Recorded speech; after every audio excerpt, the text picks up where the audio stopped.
Good afternoon, Vancouver. Hello. Ladies and gentlemen, distinguished guests, welcome to the panel discussion on decoding fintech and capturing the opportunities for financial inclusion and gender equality. I would like to ask our panelists to please take your seats while the other proceedings are taking place. We're pleased to bring you a technological angle to the Women Deliver conference. I am Babak Abbassadeh, CEO of Toronto Centre, and your MC for today. It's a pleasure to be here because we organize many international sessions worldwide, but rarely ever in Canada, not even in our home, Toronto. So what a privilege to be in one of the most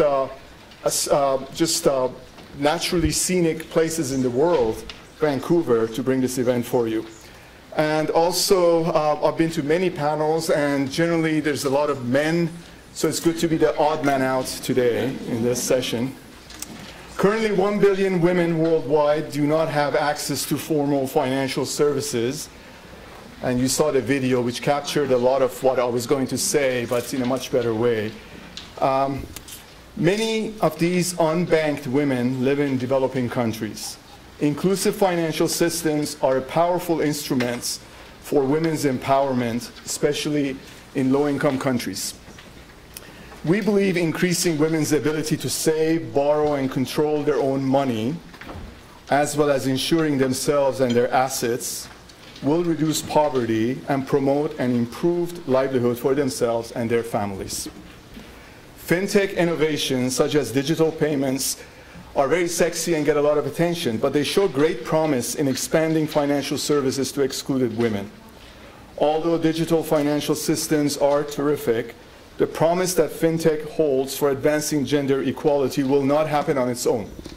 Many stakeholders, including regulators, international financial institutions, and foundations represented here today, play a key role. Today, our distinguished speakers will share their knowledge on these issues and how to promote sustainable growth, ensuring consumer protection, and reducing gaps in women's usage of financial services. In closing, I would like to thank our funding partners, Global Affairs Canada, who've been with us since day one, the Swedish International Development Agency, the International Monetary Fund, and also thank to one of our long-standing partners and an original founder, the World Bank Group, represented here today by our board member, Chela. I'm also grateful to Demet. Many of you have seen emails coming from her for working so hard to organize this event along with my staff. And I hope you enjoy this timely session. Just a quick point of order. I will introduce the two opening speakers one by one. They come and, actually I'm going to introduce them, and they come and speak, then they leave, and then I will introduce the senior moderator for you, and after that I'll just vanish and let them do their work. It's a very powerful session. They've come from around the world. Each of them has been thoroughly vetted because they've attended at least one Toronto Centre International event. So I can guarantee the success of this program for you. So at this stage, I would like to introduce Chris Mclennan to you. He's bringing us greetings from the Government of Canada. Since 2002, Chris has had a distinguished career at the Government of Canada in various substantive portfolios with international focus, and has steadily risen through the ranks.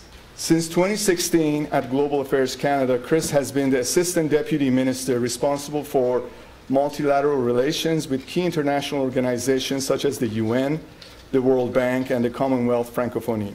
Also responsible for policy and programming advice on all development sectors of programming, including global health, governance, education, gender equality, agriculture, economic development, environment, and climate change. Chris, what's left? So without further ado, let me introduce Chris, and after that I'll introduce the opening speaker. Chris.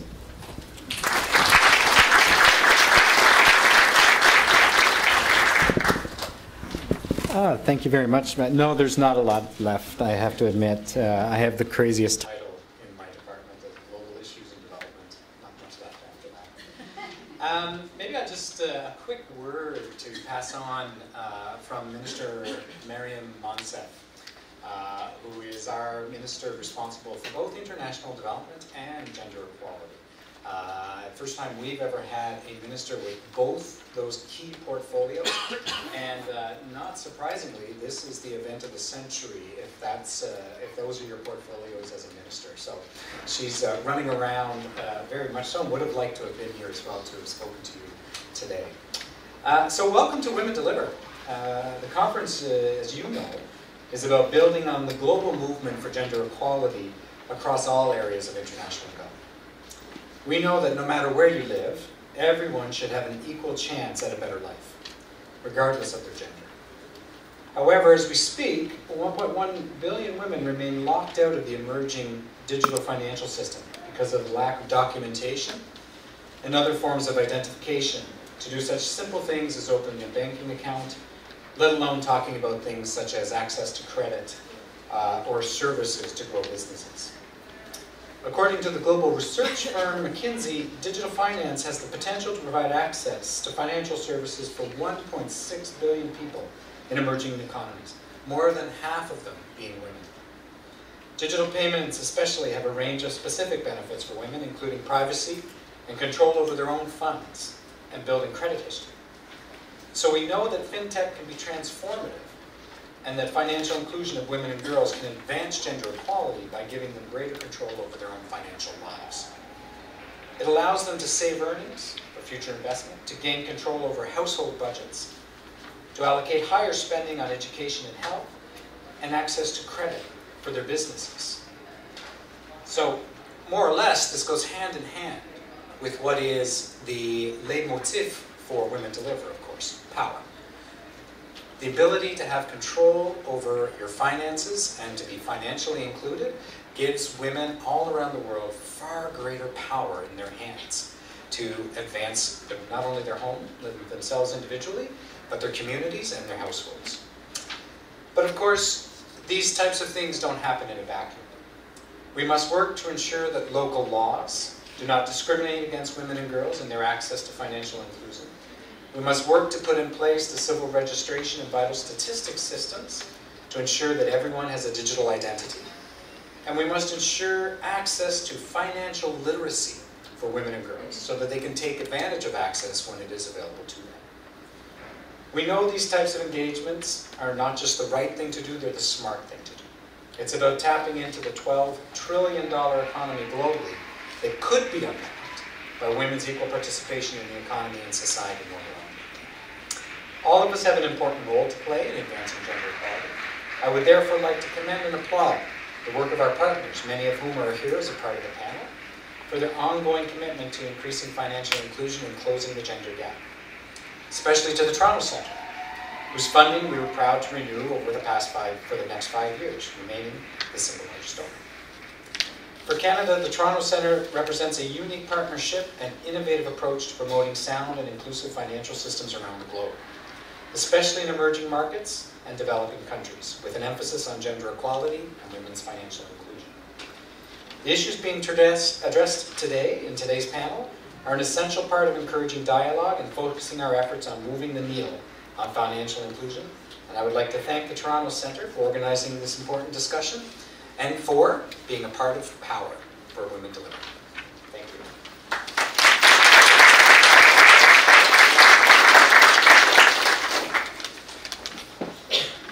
Excellent remarks, and Chris, thank you very much for the positive plug about the Toronto Centre. Just to remind you, the session is recorded. So now I would like to introduce the keynote address. Amongst other expertise, Christine Heddle is a seasoned communications professional. She has long-time experience working for girls and women's rights. Currently, she serves as gender advisor to Save the Children Norway. Ms. Headley has many years of international service, most recently as part of the founding management team of UN Women, the UN agency dedicated for gender equality and women's empowerment. Previously, she worked for 4 years as Director of Communications at the Ministry of Labour in Norway. For 6 years, she was the Chief of Communications at the UN Agency for Population Fund, UNFPA, where she spearheaded public awareness campaigns on sexual and reproductive health. We're very pleased that the chair of Women Deliver is here. And By the way, congratulations for this fantastic event you organized, which is just a very unique, unparalleled platform. Thank you.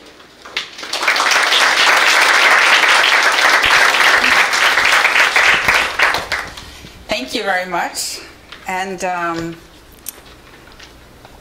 I'm so happy to be here, and I'm so happy on behalf of Women Deliver to welcome you all to this amazing conference. You have a lot in store. I hope you will really take full advantage of these days, these coming days. I brought my phone with me up here because it's a reminder of how incredibly fast technological development goes. It's not that long ago that these smartphones came on the market. It's just a little over a year ago since in my country, Norway, everyone now pays each other with a system called VIPS. It's, it's connected to Norwegian banks, and now we take it for granted, and it's so easy. And I have all my bank accounts, everything, I have it here. I can, for the lunch I owe you, I can just tap here and I can transfer the funds or whatever. And it is, in a way, it's such a powerful reminder of the immense digital gap that exists in this world, and how we, in our part of the world where we're standing here, take these things for granted, and the development goes so fast. And we know that many of our sisters and brothers in other parts of the world are still left behind, although it's also been fascinating to see how, you didn't really go by the step of the landline when you started really using the phone in developing countries. You switched right ahead to mobile phones. I think the former speaker spoke very eloquently and listed some of the challenges we face and some of the opportunities that are before us. What I'd like to remind us of, and the panel, because you are all powerful, each in your own right, is that unless we also address the biases and the norms that hold women back, they are not just like that necessarily going to get access to all the financial tools and to be economically empowered as they should be. I thought of two stories from my own life before coming here. One is, many years ago, I started a company with a partner, and we had some savings, and we thought we had really drawn up a really good business plan, and we needed some more investment capital to get going. And we thought it would be a breeze, and no, it wasn't. Nobody wanted to fund us. I can't imagine why. But I later learned, and it was not just anecdotal evidence, it was actually corroborated by facts, that one, had we been men, young men, and two, had we asked for a whole lot more, we would maybe have been successful. And we may also have gone bankrupt real fast, like some of those men did in the 80s. But it taught me also something about how do investors, how do those who hold the financial power and the strings, how do they look at women? My other story is something that really made an impression on me. My mother told me that when she was about to get married to my father, she was working as a kindergarten teacher, but at that time, most women in my country would stop working, or at least pause working, when they got children. And before she got married to my father, her future mother-in-law instructed my father. She said, "Promise me one thing, that you will give Arnhild," the name of my mother, "you will give Arnhild your whole salary every month, and she shall be in charge of the salary of that and of the finances of your household." And my dear dad, he did as he was told.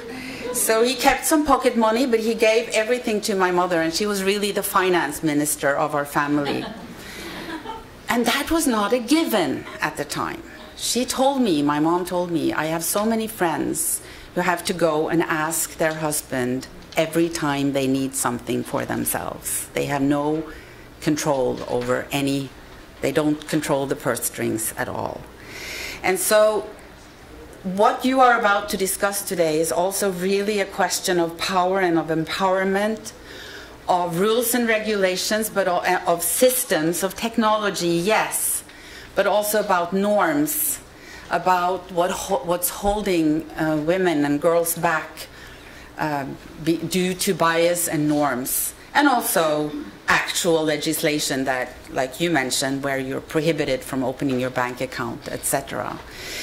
But I think, not only in Women Deliver, but everyone who has worked for women's rights and gender equality, we know that there are two things a woman needs to really have autonomy and to really have the possibility to become empowered.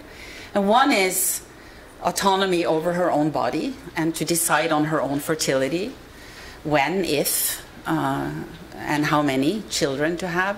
And the other is economic autonomy, to be able to decide to have your own money, as little as it may be or as much as it may be, but to have your own money and to decide on that yourself. And then, of course, once you have that, then there is the questions that we will discuss here about the access to good systems and how to make this easy and how to do it in a way that can benefit people who may be illiterate, etc., etc. But at the very base are these fundamental questions about power and empowerment and of rights for women. So I'm asking you to keep that in mind when you discuss. At Women Deliver, we are, as you know, global advocates for gender equality and the health and rights of girls and women. And while we are so much more than a conference, every 3 years we come together, like we do now in Vancouver, to convene the largest gathering of its kind to promote the world's need for gender equality. And you are all part of this, and you are adding your contribution to this phenomenal gathering of minds, of ideas, of good people, so that together we can promote a gender equal world, which, as we know, is healthier, wealthier, more productive, and more peaceful. You are here to listen to these brilliant people discuss concrete solutions and how we get there. So I will just say that when we talk about business and when we talk about finance, we have to make gender equality everybody's business so that we ensure that it isn't business as usual.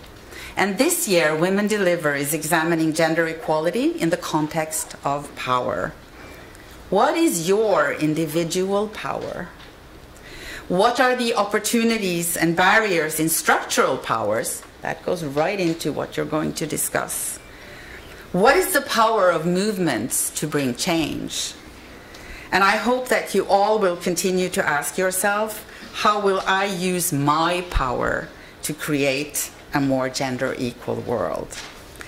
Our goal this week is to inspire the world to harness power for good, demonstrate the power of gender equality, and catalyze investments in women-focused organizations and in women's sexual health and rights. And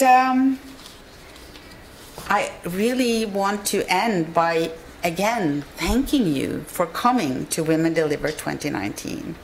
Enjoy yourself, but be nice. There are going to be 9,000 people out there.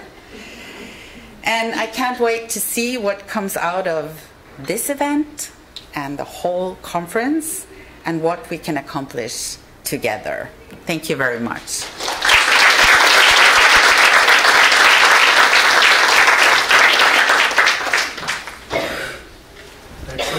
Thank you very much. And it's great to see such a big turnout. Your presentation, Christine, was very impactful. Thank you very much for that. If you find a seat, please grab it. This is not like the American Airlines. We're not going to pull anybody from their seat, and some people may be leaving, so please do that. And after this introduction, I'm going to get out of the way and let the panel begin. So let me just very quickly introduce our moderator. By the way, all the panelists' bios have been circulated ahead of time. So in the interest of the session, we're not going to spend a lot of time on various bio readings. Christine Hogan began her term as Executive Director for Canada, Ireland, and the Caribbean at the World Bank Group in November 2016. Before that, she was Canada's Deputy Minister for International Trade. She also served as Foreign and Defense Policy Advisor to the Prime Minister of Canada in the Privy Council. For those of you who are not schooled in the government of Canada's bureaucracy, these are very senior portfolios with gigantic responsibilities and real consequences on the international stage. So by inviting Christine here today, we have figuratively brought out the big gun. Also, there's a lot in her career, so in the interest of brevity, I'm going to cut a lot of it out. But, you know, I did notice something relevant for here. When we still had a CEDA in Canada, she was the Vice President for Strategic Policy and Performance at CEDA, now Global Affairs. She led work on aid effectiveness and championed maternal, newborn, and child health in the context of the 2010 G8 summit. So without further ado, I'm going to pass it on to Christine and the panel. Thank you.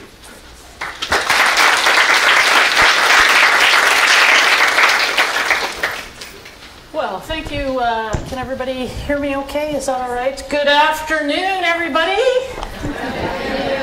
I've just, you'll see by my title, responsibilities for some of the Caribbean countries. So I just came from there, and they have this great tradition of always starting by wishing everybody a good afternoon, and everybody says it back. So I thought I would try that out. Let me just say at the outset that it is a real privilege to be here to help moderate and stimulate today's discussion. The room is literally overflowing, and I think that's a credit to two things. One, of course, the Toronto Centre and the space that the Toronto Centre takes up on issues around financial inclusion and the reputation that you've built. But I also think it is a full credit to really a top-notch, high-caliber panel that we have with us today. As Executive Director for Canada, Ireland, and the Caribbean at the World Bank Group, you know, we've spent a lot of time at the board talking about financial inclusion and Fintech over the course of my time there. In fact, it's kind of gained considerable momentum, and last autumn at the annual meeting, of course, there was a very major development with the launch of what is called the Bali Fintech Agenda, and I know that Chela will talk a lot, or I'm sure reference that. So this is an agenda that resonates very much, and it is one that is receiving increasing attention on the part of the World Bank, but many international financial institutions and international organizations more broadly. I think we all know, and the introductory speakers said this, that the power of fintech in terms of bolstering financial inclusion, particularly for women. The bank has noted, though, that countries with high mobile money account ownership tends to have less gender inequality. So there's some important learnings to be had there that I think the panel will dive into. We also know that due to the already unequal access to some of these emerging technologies, we risk leaving traditionally marginalized groups, women, and particularly the poor, further behind. For example, recent information tells us that the gender gap in account ownership remains persistently high at 9 percentage points in developing countries. So these statistics tell a story, and that's the job of our panel today. We have a couple of goals in mind over the course of the next hour.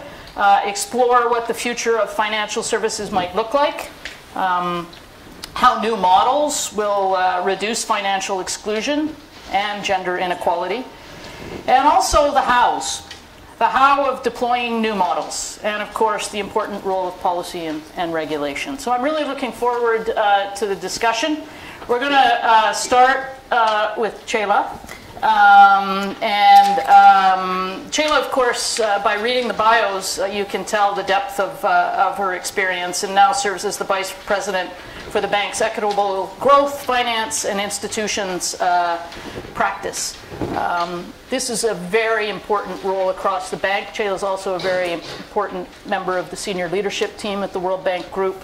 So we're really fortunate to have her. She, of course, also joins from the IMF and her home country of Turkey, where she played a role in these issues. So, Chela, I'm hoping that maybe you can start us off with a bit of a global perspective coming from the World Bank. As the fintech wave spreads across emerging markets and in the developing world, what do we know about how the new models will reduce financial exclusion and gender inequality? And maybe specifically, what is the World Bank's data and information telling us about the gender gap in the financial inclusion of women? Thank you, Christine. And good afternoon. It's a pleasure to be here. I don't know if this is working properly. Great. Okay, so financial inclusion is a key goal of the World Bank Group. We have 2020 universal financial access as one of our key corporate goals. We actually have two of our partners already here, Mclennan Foundation and Gates Foundation, who have partnered with us because it's a public-private partnership with our colleagues at the IFC working on it as well. And this has a very important component in terms of women's financial inclusion and women's empowerment. We heard the numbers, 1.7 billion unbanked in the world. 1 billion of this, 1 to 1.1 billion of this is women. And why is that important? Not only because, you know, half the population is not contributing to the economy, but also in those countries where women are not empowered or don't have access to finance, access to economic participation, you also see much more demographic challenges because of what Kirsten said as well in terms of high birth rates and all sorts of other related decisions that women are very critical. So we at the bank, our twin mandate, as you know, is eliminating extreme poverty and increasing shared prosperity. And in that context, it becomes very important to empower women and engage them in economic activity. And for that, we need targeted policies, because it doesn't trickle down. It doesn't just happen on its own. So we really need to understand. And that's why I would really like to take a moment to underline the importance of data and information. Importance of sex disaggregated data and information. At the World Bank Group, we have been working on this through 4 key initiatives. You may have heard of our Findex, global Findex database, which has been supported by the Gates Foundation, which is on financial inclusion and provides all the relevant statistics you have been hearing about. We have an enterprise survey database, which gives information about enterprises and firms, small, medium enterprises, especially women's empowerment in about 140 countries. We have the Women, Business and the Law report, which is really critical because it goes in-depth information as to all the legal and regulatory barriers for women to participate in business, to access finance, to have identification, and to be able to have access to markets in general. And more recently, we partnered with Data 2X. This is a UN initiative in terms of global gender data strategy. It's a multi-level, multi-stakeholder effort to increase sex disaggregated data by the banking sector, because still, even though fintech is growing and digital payments are growing, we still have, of course, bulk of finance intermediated by the banking system. And as was mentioned, there's a 9 percentage point gap between men's access to accounts versus women's access to account. For some countries, including my own, Turkey, Pakistan, Bangladesh, the gap is close to 30 percentage points.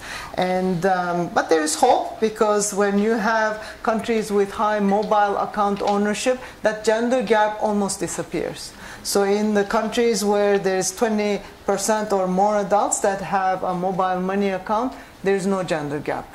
So I think the reasons that were mentioned before in terms of being able to tailor products, and technology is really good at that, providing solutions for problems, as well as affordability due to data and information, which really reduces information costs and therefore types of financial services that can be offered. Because what comes out from all the surveys that we have done is that the main reason for the lack of access is also lack of money, lack of income. What that means is that for people who own very small amounts of money, there are products that can be tailored to their use. And that's not just credit, it's not just forcing everyone to borrow, but it's also insurance. It's also savings products. These are much more critical for some of the poor female workers or households that are in rural areas. So remittances, I'll end with this. Remittances, for example, is a key component for key source of income for many of the poor that are especially in rural areas. And we have this Remittances Prices worldwide database, which tracks the cost of sending money between different jurisdictions. So the average price for sending $200 is about 6.94%. Whereas sending it with mobile means goes down to 2.8%. That's huge for people that remittances are usually $50 or less.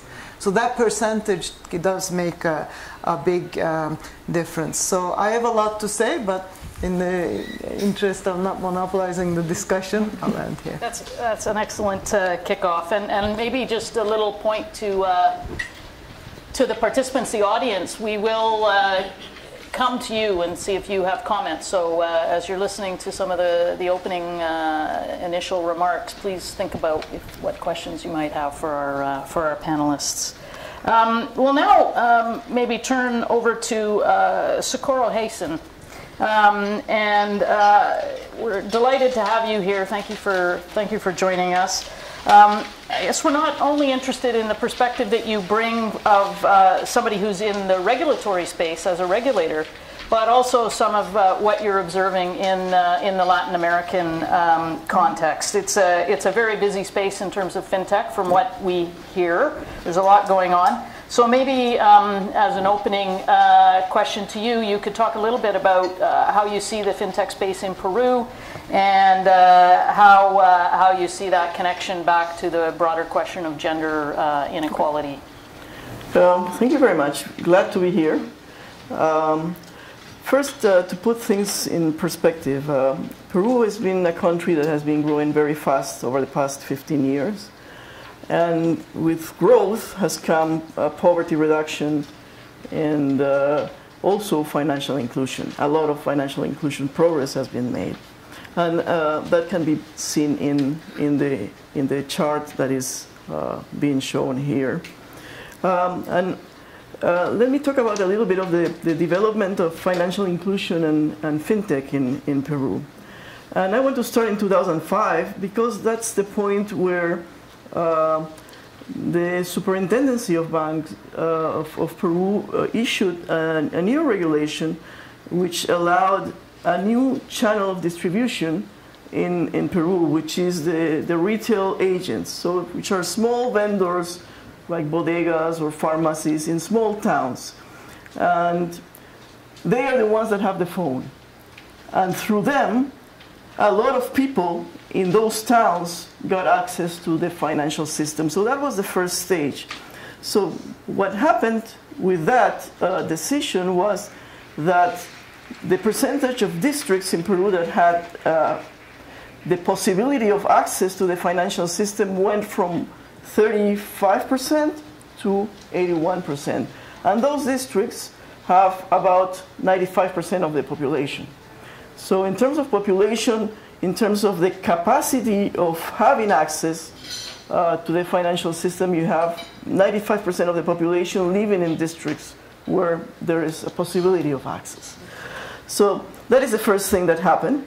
And then in 2013, there was a major event, which was the electronic money regulation. Or first, it was actually was a law that was issued that allowed electronic money to be issued and allowed the licenses of electronic money companies. So the first electronic money issuer in Peru was, we call it BIM. It was organized by the Bankers Association and a telecom company. So this partnership basically created BIM, where basically people can have transactions through their cell phones. They don't need to have a smartphone because the technology used is based on a normal phone, which was very important at the beginning because at that time, not too many people in small towns had smartphones. So that has changed now, but it was important that the system operated in basic cell phones, not smartphones. And so BIM basically was the first of electronic money companies. There have been several others that have developed since then. So that's the second stage. And then the third stage, you have in 2016, and that is the real transformation, the real revolution, I think, because there are now 130 Fintech companies operating in Peru. And of those, more than 55% of those have originated since 2016. And what kinds of fintechs do we have? We have payments, we have exchange, foreign exchange, we have crowdfunding applications, and we have others that use data to facilitate information, like compare deposit rates from different banking institutions to allow the people to have access to the highest rate for deposit, or compare credit rates to allow people to have the lowest interest rate for a type of loan that they may access to. Also, not only this application allows people to see what is the lowest interest rate, but also it gives you the actual rate, because the application operates with several financial institutions that quote the interest rate for that particular person for that particular project. So that is the real revolution that is happening.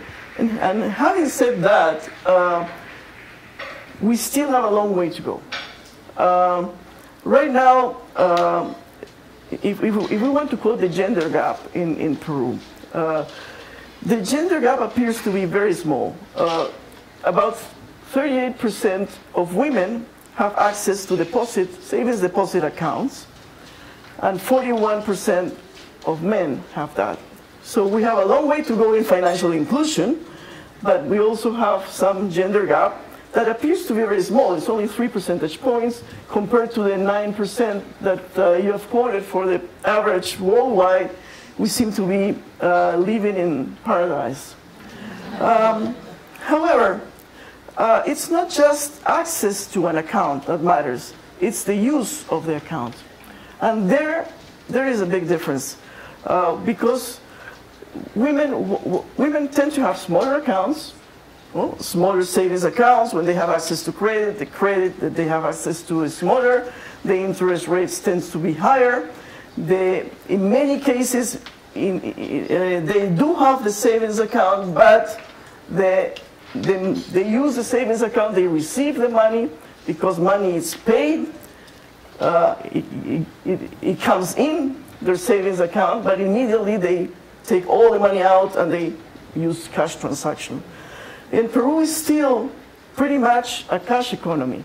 Even though we have made a lot of progress in the past 15 years, I would say that more than about 90% of the transactions are still, in terms of number of transactions, are still done in cash. I mean, of course, in terms of volume, in terms of size of transactions, the big transactions are done through the financial system. But in terms of number of transactions, most of the small transactions are still being done in cash. So there is a big challenge. And here comes fintech. What can fintech do about it? And what I must say is, with all this progress, so far there is little evidence of improvement at this point. I'm not saying that it cannot happen. I'm not saying there is no potential. I mean, I think the potential is huge. But so far, the 130 fintech companies, which are, some of them operating on their own, some of them partnering with the banks, are operating in basically with the people that have already been included by microfinance institutions. They are not creating inclusion on their own. They are using information that is available in credit bureaus that was originated first by microfinance institutions, supervised institutions. And so the challenge is, okay, why don't you use big data to revolutionize this, to create real inclusion through fintech? I'm gonna, because this is going to get very interesting very quickly, I can tell. So I just want to make sure we get our other panelists a chance to. No, that was great, and I'm already failing as timekeeper and moderator. So because it's so interesting. So you can't be a fan and be moderator at the same time. So I will focus now. Okay, so Sarah, welcome. Sarah's with the Bill and Melinda Gates Foundation, which has an ever-growing footprint and has been very active in this space for quite some time. And you yourself have been involved in gender equality issues for many, many years within and outside of the Gates Foundation. I wonder, from your perspective, what do you see as the most critical challenges faced by women in accessing and using digital financial services? And maybe just a little bit of the why behind that question as well as you work through it. Sure, thanks for the question. Just making sure this is on. When we think about some of the data that's just been highlighted and the persistence of that gender gap, I want to acknowledge that the situation in different countries is not uniform. And Shayla's done a great job of telling us, actually, it's 9% overall in developing economies. For some countries, that's hovering around 30%. But the story is even more complex because in some countries, you've actually seen the gender gap grow over the last 3 years, which is counterintuitive because one might think that secular trends will just naturally enable more women to catch up. What we actually see is that in Pakistan, even as 1.3 million women became new account owners in the period between 2014 and 2017, the gender gap grew from 16 to 28 percentage points. That's massive. In Bangladesh, the gender gap grew from 9 to 29 percentage points.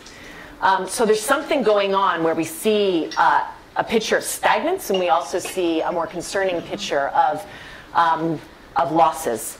So why is that? And what are some of the causes or challenges and barriers that make it to be so? I'd love to highlight 4 of them, whilst also acknowledging that the picture is complex. There are both supply and demand side barriers to be cognizant of that are contextually relevant, contextually specific. We do see, however, 4 key ones that I'd love to bring to mind. The first is lack of ID, and certainly Kristen in some of the opening comments pointed to this. Women absolutely need a convenient way to prove their identity. And in almost every country, KYC or Know Your Customer rules require customers have a legal proof of identity in order to register for a mobile money account, if they are to open and transact with a financial account. What we know is that women in developing countries are 50% more likely than men to lack a formal ID. And a digital ID in particular can be incredibly transformative to driving closure of the gender financial inclusion gap. And we've seen that with the onset of the Aadhaar system in India. The second point I want to make is around awareness. And these points that I'm making are in no particular order of significance or preference. women have reported that they don't always understand the mechanics, of utilizing a mobile money account. And I think, Socorro, that goes to your point of it's not just account ownership that matters, but it's also account usage. And what we've seen in some very recent research that we've undertaken, for example, in Tanzania, where female recipients of a cash transfer program called the PSSN2, or the Poverty Social Safety Net, otherwise known as TASF, which is all cash-based at this point, that for those 5.2 million women who are some of the poorest women in Tanzania, when given the option to receive their money through an e-payment system, most actually don't opt for it. Only 31% of women opted for that e-payment system in 2 pilot districts in Tanzania. The main reasons that they provided were, I don't have a phone and I won't know how to use the account. I'm lacking the confidence or the knowledge in the mechanics of the account. That's troubling. Third point I'd like to make is around proximity to service points. Socorro has highlighted some of those service points, also known as the Kiko network, or the cash-in, cash-out network. Women absolutely need a safe, a convenient place to deposit and withdraw their cash. They need better information on how to register their accounts. They need trust in that agent distribution network. In most countries, particularly in Africa, this is performed by a mobile money agent. Brick and mortar branches are simply too costly to build. They're far away from where many poor rural women are located. What we do see is that the proximity really does matter for women, and that they communicate this over and over again to us.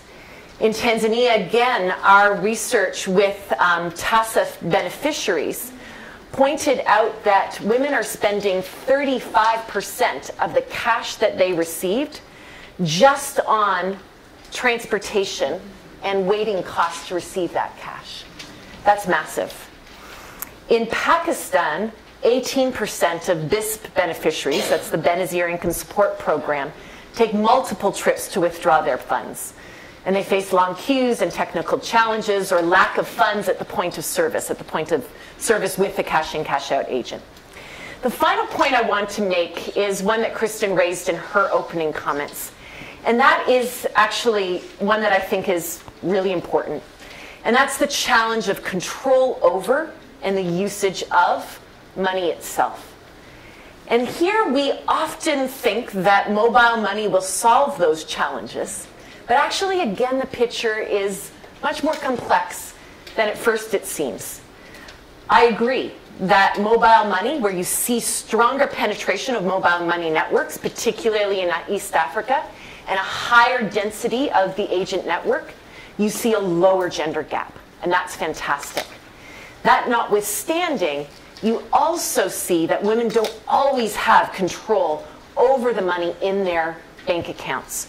So for example, 30% of banked women in rural Bihar said that their family members are, quote, very involved in the operation of their account, in the utilization of that money.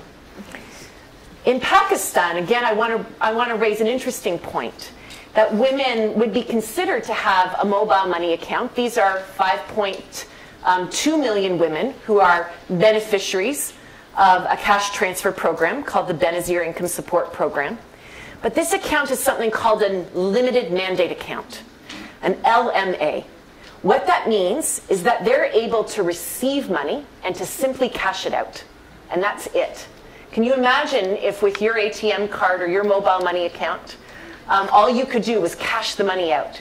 You couldn't send money to your friend or your auntie. You couldn't pay your bills online. You couldn't do anything else, much less have a savings account. And for those women, those 5.2 million of the poorest women in Pakistan, those accounts are LMA accounts currently. That means that they can't perform any other financial transaction, including P2P, G2P payments. It constricts them from being more sophisticated, more active users of mobile money, particularly of savings, which we know from research is transformative for women. Thanks, Sarah. Thanks. That's a great overview. So now we're going to invite Lindsay Wallace to offer a few reflections. Lindsay, of course, is from the MasterCard Foundation, but also brings a wealth of experience in terms of private sector development and public sector reform in South America, Africa, and in Asia. So it's great to have you join us.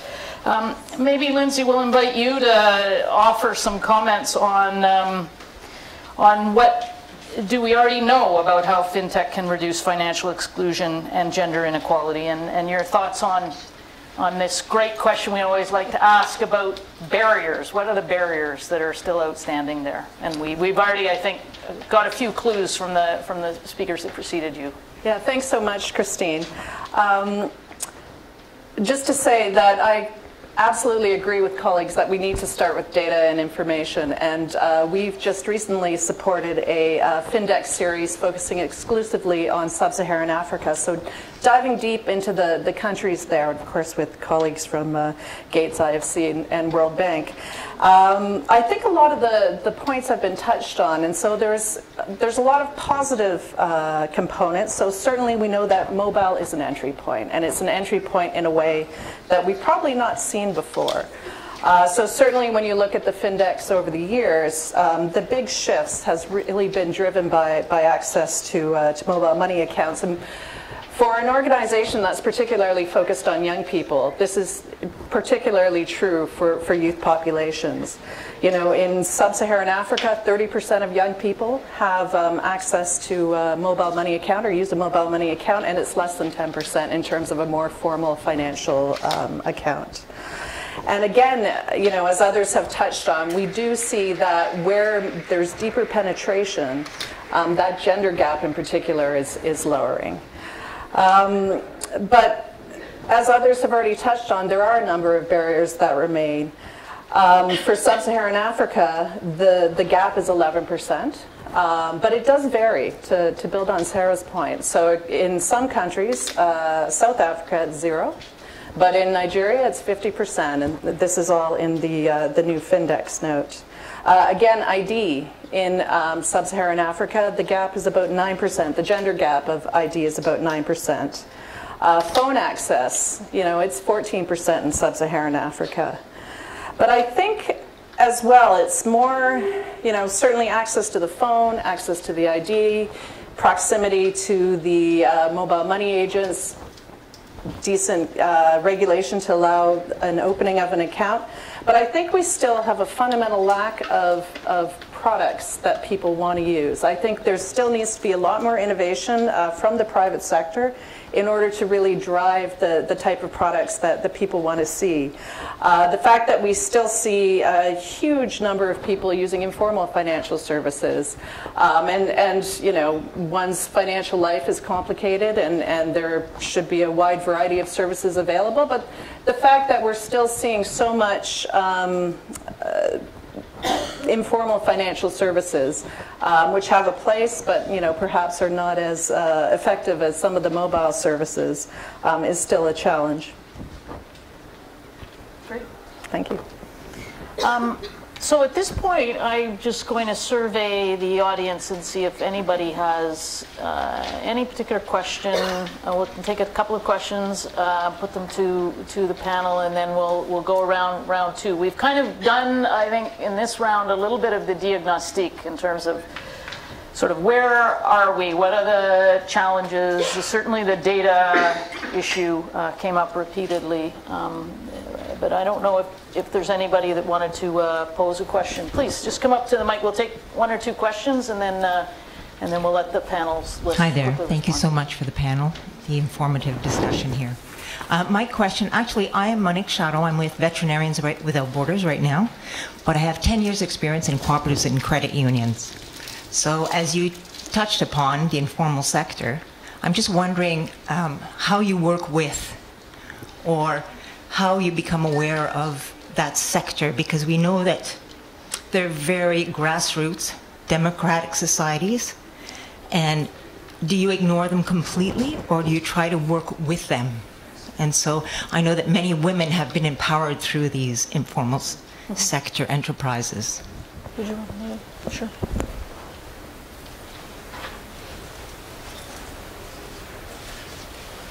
Hi there, my name is Sunit Zeru and I work for the Tony Blair Institute. I'm currently based in Addis Ababa working with the Ministry of Innovation and Technology and exploring how we can create an inclusive digital strategy. And one of the things I'm sort of conscious of and grappling with is that there are cultural barriers for women, and I think some of you have referenced it already in terms of women being empowered to utilize financial tools that are technically accessible to them. And I wondered if you could say a little bit more about what some of those cultural barriers are and whether there is any evidence in terms of practice to help address them, whether it's through role models or through kind of local community engagement. I'd just love to hear a little bit more about your experience in that. Thank you. Great. We'll take one more question. I promise there'll be another round. I promise. We'll take one more question, then will be the short snapper responses from our panelists, and then we'll keep on with the conversation. Please. Okay. Go ahead. Thanks. Hi. My name is Richard Vingstra. I'm from the Léger Foundation in Montreal. Contrary to Monique, I have no experience in this field, so it's all very new. But it occurs to me that there are so many reasons, when you talk about the obstacles, there are so many reasons for women not to want to sort of jump into a situation. I can see that, I mean, my experience of women in economic or income generating activities is that all of their business transactions are mediated through relationships. And then taking that relationship thing out of the equation could appear very unsettling, at least from my point of view. And also well, I'll just leave it at that. So there are several other barriers. So what occurred to me when I've been looking at the dangers or the precarity of women being largely in the informal sector, is that they don't have also access to benefits from the state. And none of you have really spoken to that as maybe a part of a strategy in terms of helping women sort of access the advantages of an income-focused ID or the digital ID and that kind of thing. And I'm thinking of, pension or health services and that kind of thing, things that we have to various degrees in many different countries. So if you could speak to that. I was thinking of Peru in my example, but it could be applicable for anywhere. These social safety nets and other things. Okay, so I just challenge the panelists to kind of react to those three interesting questions. The informal sector, how do we reach out? The cultural barriers that are sometimes less at the surface or more at the surface, depending on how you look at the question, and then maybe some of the linkages back to the social safety nets. So any volunteers? Lindsay? I'm happy to jump in there. So I think where we've seen some, and I'm going to actually all three of them touch on very similar things, where we've seen some really positive impact is where the informal sector and the formal sector and the financial inclusion program is able to work together. So one example is a partnership that we recently completed with Finca in Democratic Republic of Congo. And there, what we found was that it very much built upon the traditional savings groups that existed. And the group lending model, but we were able to add a digital service on top of it, or rather Finca was. But the key finding from that research, which is really encouraging, is that we found that women actually made better mobile money agents. They were able to have more women clients.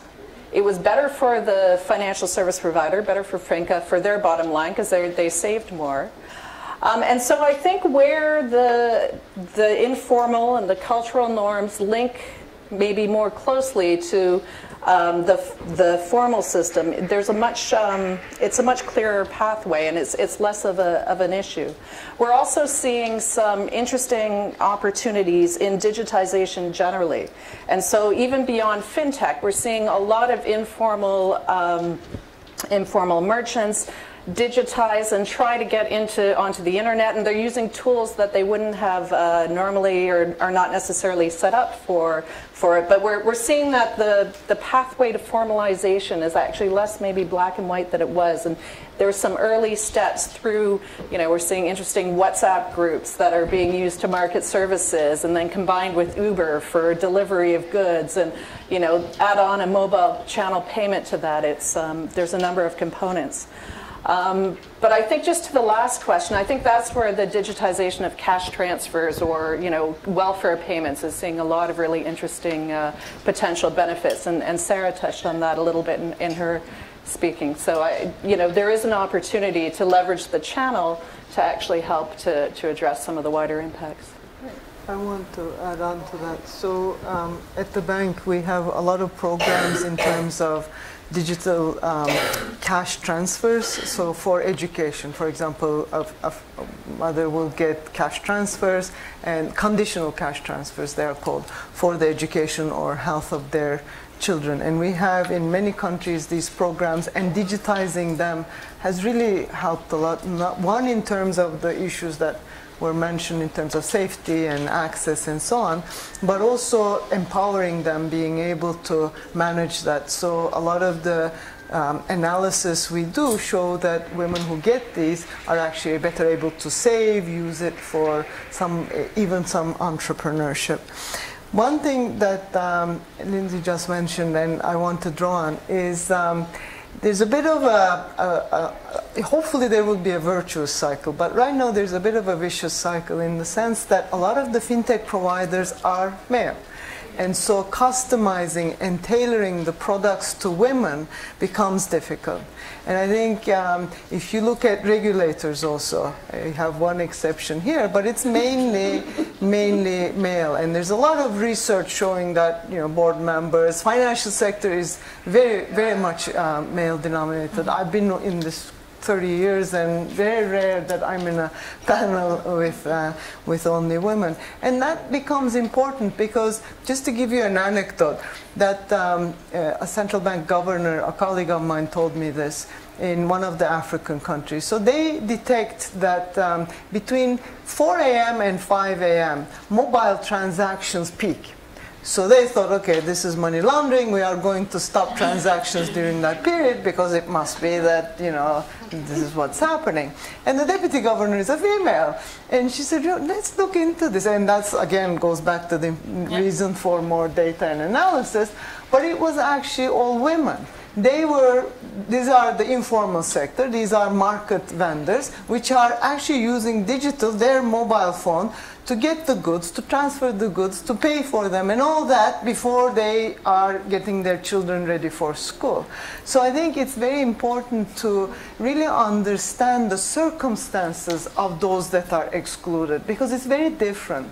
And tailoring the products in terms of whether it's insurance not insurance, but some sort of a contingent payment when they face a shock to their income, because they're in the informal sector.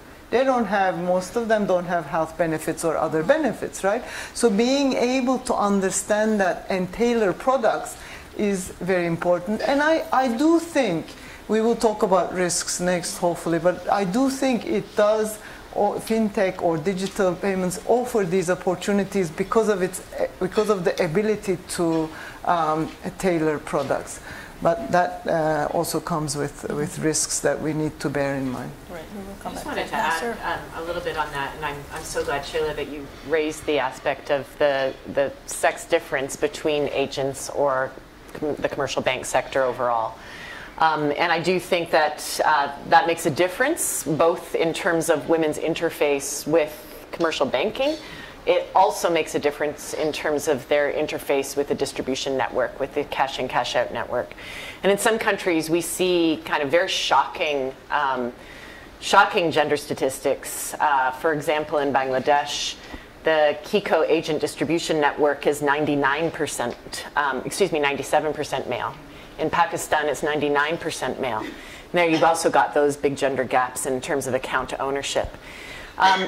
The reasons for women, like those cultural reasons, I do think we need to grapple more with it from a human-centered design perspective. The Gates Foundation has launched a partnership with IDEO.org, if you're familiar with that organization, across 5 countries around the world, really to understand from a gender lens women's experiences with the Keynote distribution network, trying to unpack questions around, would the sex of the agent make a difference? Does the distance to the agent make a difference to a woman? Does the density of the agent network make a difference? does women's perceived trust in that agent versus that agent, or in the number of transactions, the volume of transaction that she undertakes with agents, does that make a difference? And I think there's a whole lot more we need to know in order to really answer those questions and fundamentally tackle some of those deeper cultural constraints that we assume, but I'd love to see more HCD, more human-centered design data behind it. Cora, did you want to jump in on this round? Okay. Yes, Let please. me pitch in. First, regarding the informal sector, what do we do with the informal sector? There are basically two avenues of addressing this. In some cases, we try to formalize it. Like, for instance, recently in Peru, we approved a new credit union legislation so that the credit unions become supervised. So that brings into the financial system and into the financial regulation a very large group of about 400 small credit unions that have been previously unsupervised, and that will allow them to expand and to participate more formally into the financial system. The other avenue is to basically those who do not want to come into supervision. We do not allow, for instance, deposit-taking institutions to be done unsupervised, and therefore that type of institution, if it's unsupervised, we do sort of prohibit it, and we do address it as a violation of the legislation, because you cannot allow unsupervised deposit-taking institutions, because they could be taking a lot of deposits from a lot of people without basically caring for the risks that their money is being put, and with losses of unprotected people. So the avenues are two: to try to formalize as much as you can, and to try to have the activities being channeled in a formal way, and then the groups that cannot be formalized, then you have to prohibit. And then moving into the cultural barriers, what I want to say about that is I do think it is very important to work on financial education. And financial education, and starting early on. We have a program in Peru. Well, we have several different programs that we are doing. We have our own staff doing financial educations on their weekends in different towns in Peru, to what we call mother clubs, which are groups of mothers that basically meet together to provide food for themselves, their families, and their children.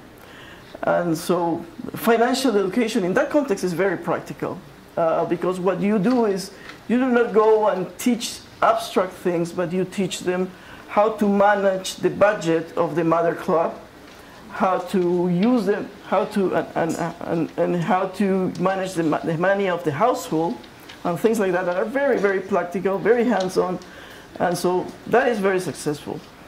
And a completely different avenue that we have is something that is a more coordinated policy within the government. We recently, the Ministry of Education recently approved a curriculum for kids for introducing the subject of financial education into the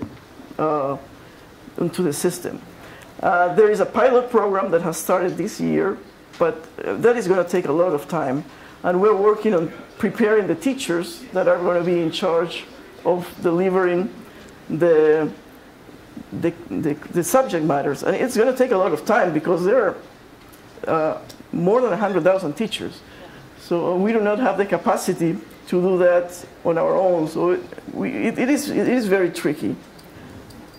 That's good. Just please. very briefly to that, because so Cora mentioned the more the education system. One can also use like SMS texting and sometimes even soap opera as another means of educating, financial education. It's really very powerful, reminding people that they have to, that they have a credit due or that they can save and so on. Makes a big difference as well. Yeah. No, I agree with that. Okay, we're going to go to the other side of the equation a little bit, which is more on the, you mentioned risks, but also on the what do we do about all of this. And lots of new the thing that always strikes me is the pace. Everything is moving at lightning speed. And how do we ensure that not just the consumers and the users of some of these technologies are equipped with the right skills, but also the regulators, the policymakers, how are we bridging that gap between the private sector and the public sector? So maybe, Chela, if you don't mind, you could just talk to us a little bit about models that get at this notion of more even deployment to maximum, to get to that point of maximum impact in terms of gender equality and women and girls, ensuring that the policies and the products that get produced, that this imperative is being internalized. And, maybe from your vantage point, sitting at the World Bank, where you have this great global overview, what are some of the more effective responses that you've seen to narrow this this gap that we've talked about? So one thing that we have been working on for quite a few years now is called the National Financial Inclusion Strategy. It has a gender component, but it's a much broader strategy, and it brings different agencies, different ministries, as well as different stakeholders, the private sector, together. It's a very good framework to think about what are the specific barriers and how best to address them. And some of the ways to address them is the legal and regulatory environment, some of the identified constraints in terms of access to ID or tiered KYC requirements, or some of these technical issues and so on and so forth. But also really understanding what are the risks, because there can be abuse, there can be those that you really want to include can be also the most vulnerable. So really looking at potential risks and providing consumer protection and education and financial capacity to those that don't have it, and with very agile means. I think that's really very much critical. But I think, to me, the key is it's just so fast-paced, like you said, that we need to also have this test and learn type of approach. So we've been working with countries in terms of innovation hubs, sometimes it's called regulatory sandboxes, to really learn from each other and provide a controlled environment where there can be experimentation, but without really creating a lot of harm to those that can be abused. Because as we know, there is good, bad, and ugly side of finance, and we've seen most of it. So I think it's really important for the regulators to not only keep in touch with each other, because regulators learn, but also with the private sector. There are those companies that are trying to develop solutions and really keeping in touch. The last point, which is the most difficult one, is a lot of these firms are becoming cross-border. And what we learned from the financial crisis of 2008 is when you have cross-border firms, it becomes very, very destabilizing and very difficult for regulators to really address it. So a lot of these fintech firms are becoming cross-border. We don't have, I sit at the G20, at the FSB, there is no consensus on what to do about data residency, data localization. So I worry a little bit that the private sector is running full steam, and the regulators, both nationally and globally, are left behind. Okay, so to our regulator, the challenge is immense. Maybe talk to us about how you're keeping pace, what the reality is on the ground in Peru in terms of dealing with an explosion of activity in this sector. Right. Okay, well, thank you very much.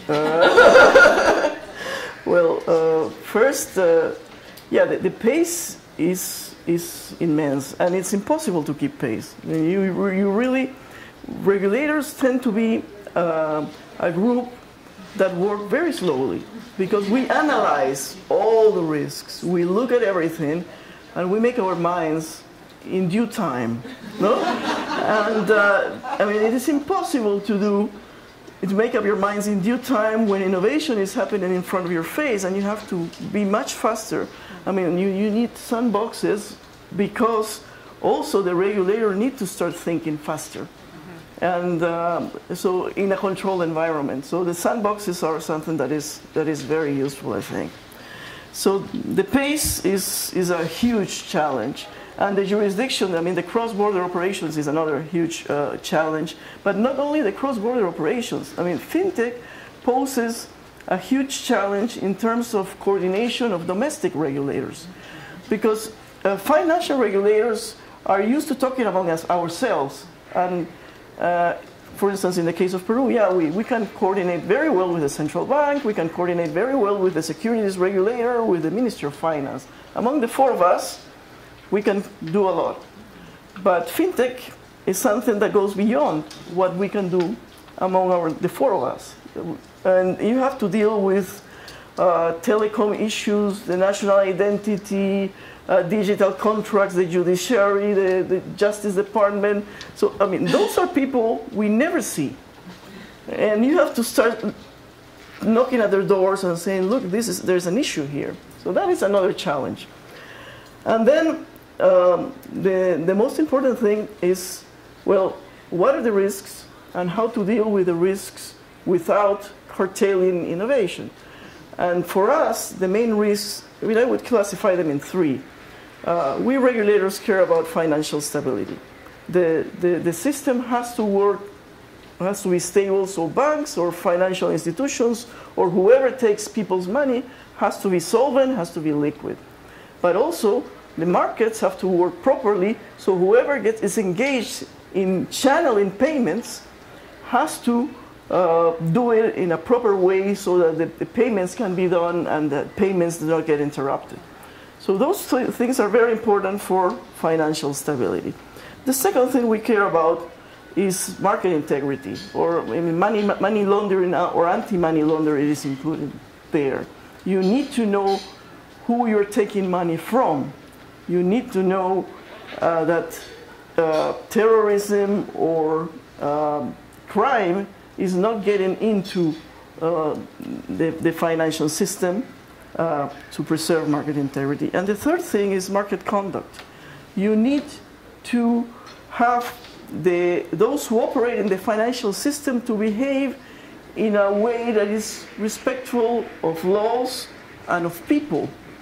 You need not to abuse people, and fraud, things like that. And fintech poses a challenge on all those fronts because knowing who the fintech provider is, knowing who is putting the money is challenging, and knowing who is getting the credit is also challenging. So all sorts of different things are posed by fintech. What are we doing?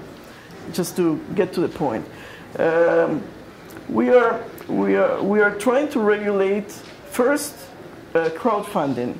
We have presented a law to Congress to regulate all crowdfunding activities, and that the securities regulator is going to be the supervisor of crowdfunding providers.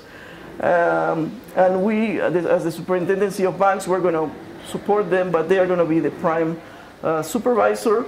And why? Because we regard the funding, the people who are involved in the funding of crowdfunding, as investors, not as depositors. So as investors, they have to be aware of the risks. And so that is the approach we're taking. It's in Congress. And then there is a whole bunch of other things that do not require regulation, that are in the in our purview. We are revising the regulations on transfers, regulations on different things, so that basically the regulations are neutral to technology and allow technology to be used. And that is a lot of work in revising existing regulation, electronic money, transfers, foreign exchange transactions, several other regulations that these are activities that exist prior to fintech. What is new now is that there are new companies that are doing this using technology. But the activities in itself are already existing and they are regulated. So we need to allow these activities and fintech to work under this environment, but we also need to keep a level playing field between the fintech providers and the non-fintech providers. And so basically those are the things. I want to focus on one more thing, big data. Big data has a huge potential. And I think it has the most potential for inclusion of women, and not only of women, but mainly of women. Right now, how is a microfinance credit granted in Peru, at least? We as a regulator demand that the banks know the capacity to repay, or the microfinance institutions know that the person who is getting the credit is capable of paying, and they have to make an assessment of the capacity to repay. How is this done? The microfinance institutions send their credit officer to the business or to the home of the credit applicant, and they make an assessment, a very costly assessment, because they have to look, they have to estimate the income of the person. Because in our regulation, we link a lot the capacity to repay with the income. Okay. And if income is not observable, then the credit is not granted, because we presume that the person does not have capacity to repay. It cannot prove the capacity to repay. Okay, well, here comes big data.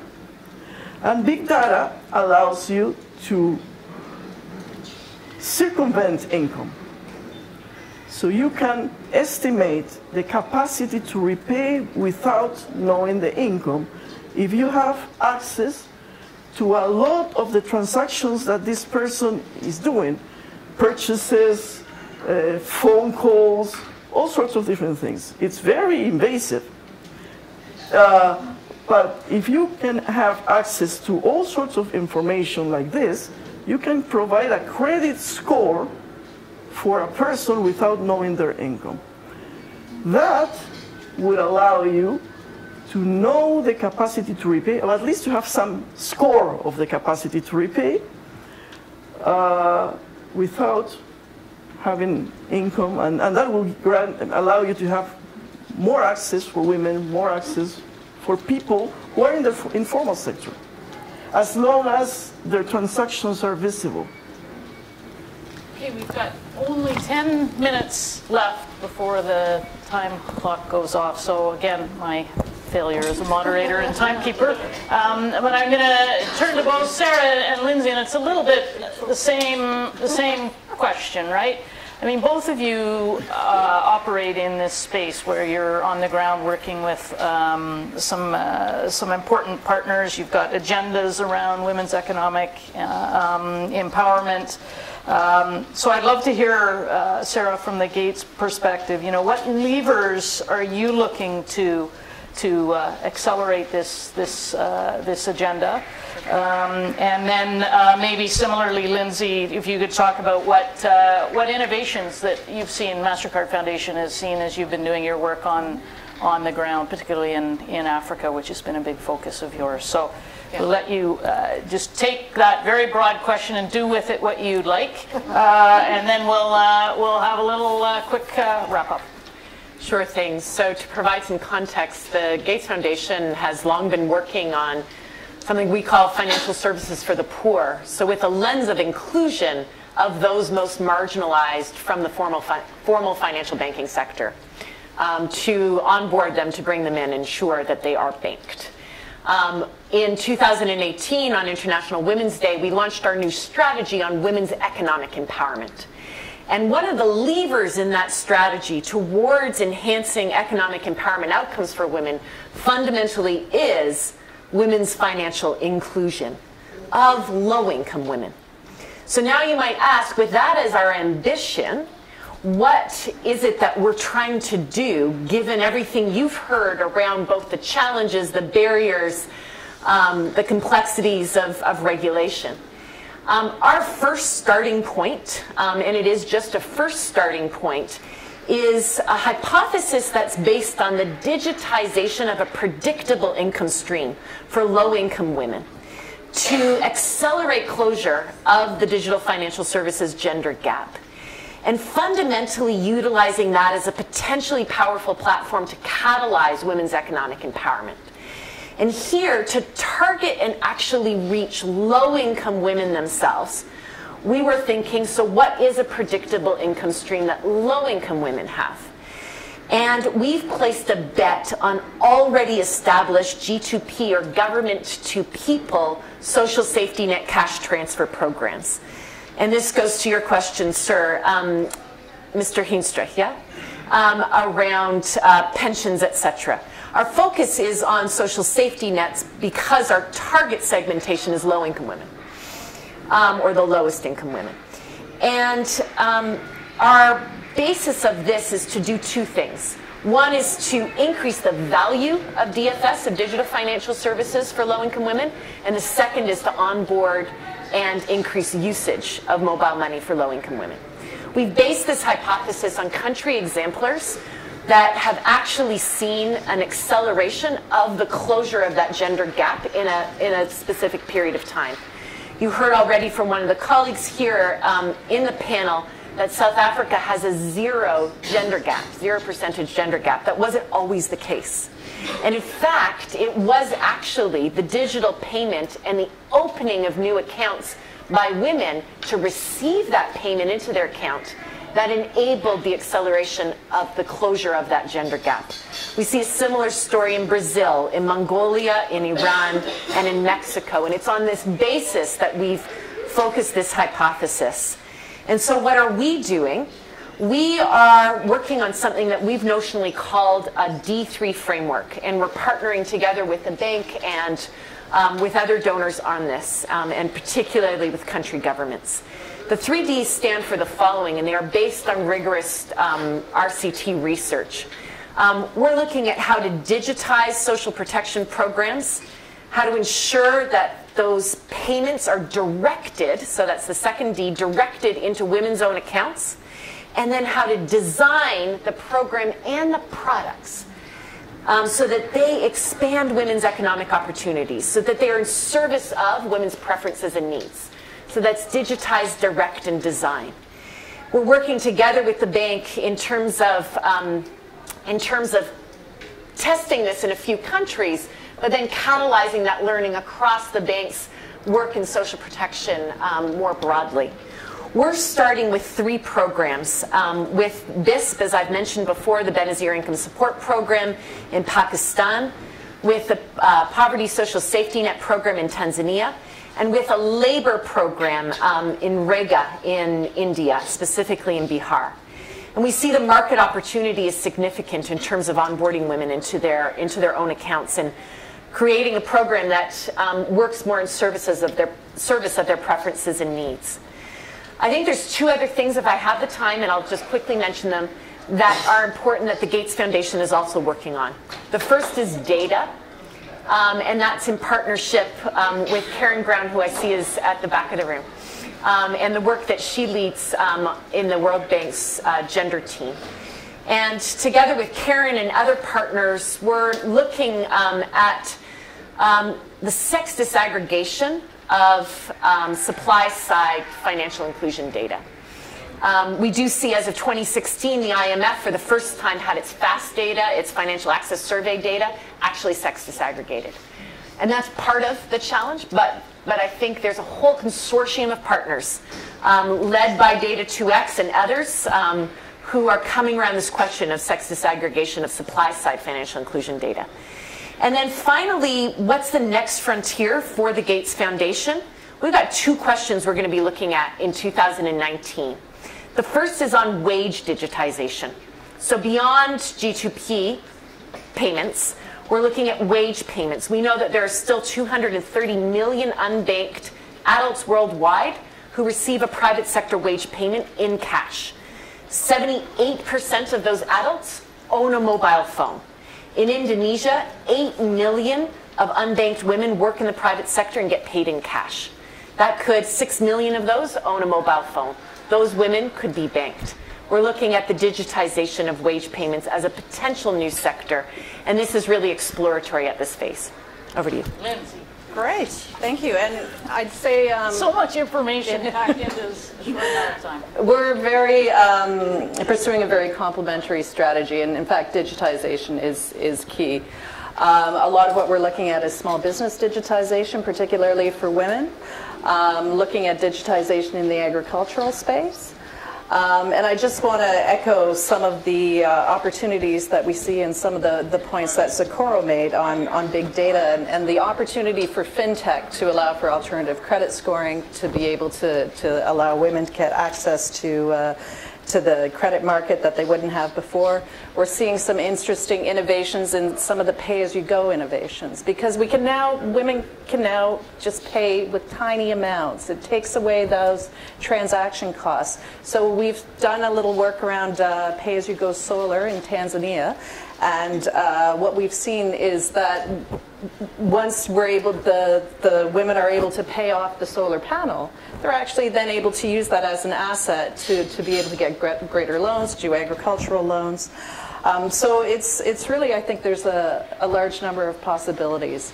Again, also just building on Shayla's points, the innovation that we're seeing in terms of financial education and leveraging digital channels for that, with increasing smartphone penetration, it makes the interface much more interesting. But there's a lot of chatbots that are out there, also just verbal only financial education.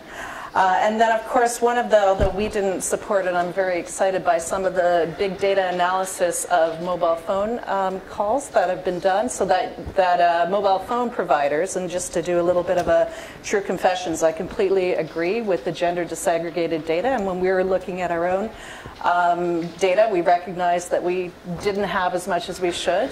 And so there was an interesting report put out by the GSMA, I think it was DFID funded, that basically leverage big data to allow mobile phone operators to identify how many women are in their overall portfolio, so that they can then start to develop tailored mobile money products. So I think there's a lot of opportunity, but the barriers are still many. But Well, thank you. What a far-reaching discussion. I mean, I'm always, when I think about this topic, two things that come to mind are the complexity, but also the pace. And I think you've helped for our audience to unpack some of that today in what I thought was a very, very interesting discussion. I think it was you, Shayla, that said we need to somehow figure out how to get from the vicious to the virtuous cycle here, so that we can really see a whole shift to tackling the issue of gender inequality, and yes, there's lots of ups to this financial inclusion and fintech and everything like that, but I think many of you have pointed to some very big challenges that still need to be overcome. So let me thank Shayla, Sarah, Socorro, and Lindsay very much for an outstanding panel. If this panel